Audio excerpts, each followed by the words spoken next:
This is exactly what the Miami Heat needed. Already 17 games into this NBA regular season, and a lot of people would say they are exceeding expectations. But that's great. But they're doing it all without their star player in Tyler Herro. I'm here to break down how Herro's return is imminent to this Miami Heat team and how things are going to look just a bit different when he returns tonight against the Dallas Mavericks. I'm here to break down all of that on this episode of Heat Digest, but before we get to the news, please do remember, scroll down and click that subscribe button, as nearly 90% of you guys watching this are not currently subscribed. We do appreciate all the love and support, so thank you guys, but now let's get to it and break down the return of Herro to this Miami Heat team.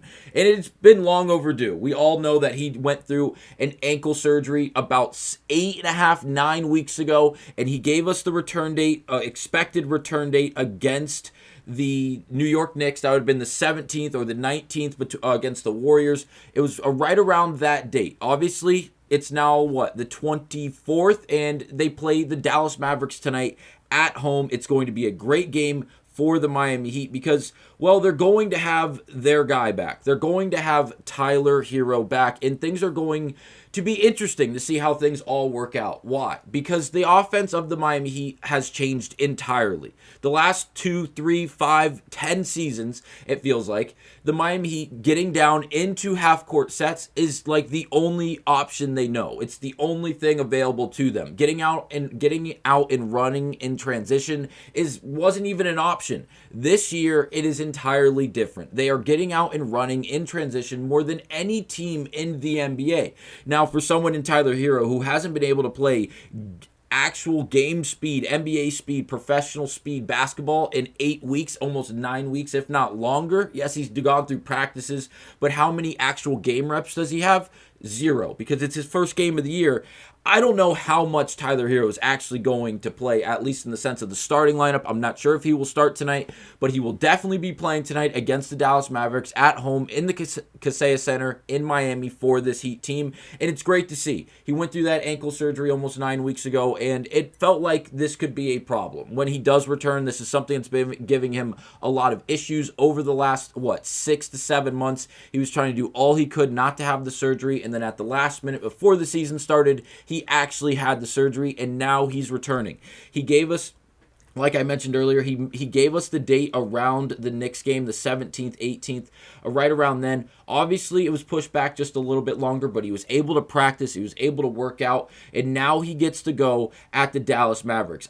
Honestly, the best game you could really plug him into. Yesterday, they played the Philadelphia 76ers. That was a great win. Norman Powell is absolutely fantastic. Kel'el Ware is playing out of his mind. I actually have the box score from that game because I wanted to highlight how these guys are going to play amongst one another with Tyler Herro now returning, and including guys like Davion Mitchell, including guys like Norman Powell and Andrew Wiggins. Are the minutes going to go down? Well, Wiggins has been injured, so he's dealing with a little bit of a problem there, and he will be sidelined. So it's going to still be just a bit blemished and not at 100% really capacity yet. But when he does return, Davion Mitchell, it looks like, and I should preface this by saying, most likely not tonight. Davion will most likely start again tonight because Herro's first game back. But if Herro does start, Davion is going to come off the bench at that point.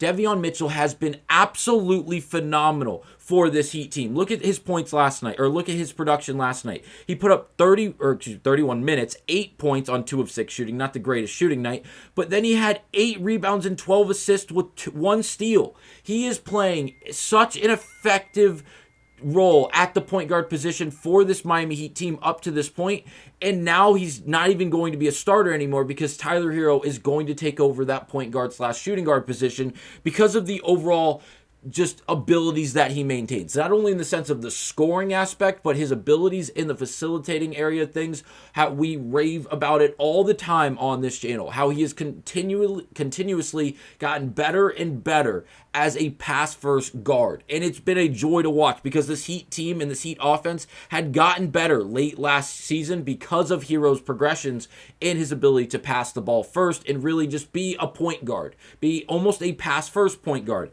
Now, the Heat team up to this point, we all know the offensive efficiencies have been so much fun to watch. They're the highest scoring team in the league. They're scoring at a very effective rate. They're knocking down 3-point shots And it's a team effort. Norman Powell, without a doubt, is the leading scorer, and he is dominating the ball offensively. But it's in a complementary role. Guys like Simon Fontecchio, guys like Jaquez, guys like Bam, guys like Kel'el Ware, everyone is touching the basketball, and everyone's getting opportunities to score. Whether they're boxing out finally and rebounding the basketball on the offensive end of the floor, or if they're on the defensive side of the ball and outletting the ball down the floor and starting these fast breaks, it is working for this Miami Heat team. Now, the defense isn't going to get a whole lot better with Tyler Herro returning. I'm not going to make that argument because he's never been a great defender. Last year, he was the number one guard used in pick and roll opportunities to cause switches. That was for a reason, and that is going to be something that continues this year unless he shows progression, or if this Miami Heat team is just so athletic and so quick and so just their ability to fly around the floor is so effective and efficient, Herro is going to continue to get picked on. But there's ways they can play zone. There's ways they can fall into traps, and leave it to Erik Spoelstra to figure things out to allow Tyler Herro to not look like a liability on the defensive end of the floor. And just a quick reminder, Kel'el Ware, Bam Adebayo, and Andrew Wiggins, as well as guys like Simon Fontecchio and Jovic, give you such an ample amount of big men with great size and length that you are going to have the ability to allow Tyler Herro, and I should rephrase that, you're not going to have the ability to let him give up drive-bys. But when he does give up the drive to the basket because he got picked and just the defensive lapses that may occur, you have such a big lineup and such a bigger end of the lineup, I should say, with Bam, Ware, Jovic, again, all these guys, that you're going to still have such a great defensive presence around the rim that things should still work out in Miami's favor. Now, being plugged in against the Dallas Mavericks, like I mentioned earlier, this is a great opportunity for Tyler Herro and really the entirety of this Heat team. Where did I just put the Heat last 4 wins? Here they are. The last 4 games have all been wins for the Miami Heat, currently on a four-game win streak and are dominating in the Eastern Conference. They currently sit fourth just behind teams like the Cavs, the Raptors, and even the Pistons, who are 14-2 up until this point in the year. It's very interesting to see how the East is playing out right now. It's very different than anything we've seen in the last decade plus. It's a lot of fun to see these teams back at the top. And again, we mentioned the overall efficiencies of this Heat team on the offensive end. Defense hasn't been that bad since Bam Adebayo has returned. We have to point that out. It's been a lot of fun to watch, and things are really clicking on all cylinders. And now they get to host the Dallas Mavericks, who have simply been underwhelming, to say the least. I don't want to crack on the Mavericks all that much. I'm a big fan of some of the players they have in that organization. I respect Klay Thompson for sticking up for his young fella in Cooper Flagg. If someone's going to bully him, it's going to be the guys in the Mavericks organization. That's how being a rookie works. And they're not going to let anyone on the outside, they're not going to let it slide. There's no way around it. And I respect Klay for standing up and being the veteran in that case. And then the thing with Ja, that's an entirely different situation. But the Dallas Mavericks, they haven't been good, to say the least. If you look at the overall rankings for the season, last 30 days, last 7 days, it hasn't been good. They're 28th in points scored per game. Defensively, they're giving up almost 10 points more. They're giving up almost 120 points per game. The Miami Heat are going to have an ability to score tonight. And I feel like this is a great move by Erik Spoelstra. Don't rush Tyler Herro. There's no reason to. The New York Knicks are a very, very good team, and they're going to give this Miami Heat problems all year long, and it should be very exciting once the postseason time does arrive. Golden State was not healthy, and again, that was just too early, it felt like, for Tyler Herro to return. Chicago's been gritty. Josh Giddey, as well as others, are playing great basketball right now and are being very competitive. Obviously, Miami got the better hand that night. And then at Philadelphia just last night, no reason to rush him back when you have an opportunity to plug him in against the Dallas Mavericks at home and really find his footing once again. Being at home, playing against the Dallas Mavericks, this is a great matchup for Tyler Herro to return in. And again, don't expect him to start. Don't expect him to play 30-plus minutes tonight. Just allow him to come off the bench even if you don't want to start him and really disrupt the starting lineup and how that's currently been playing as of late.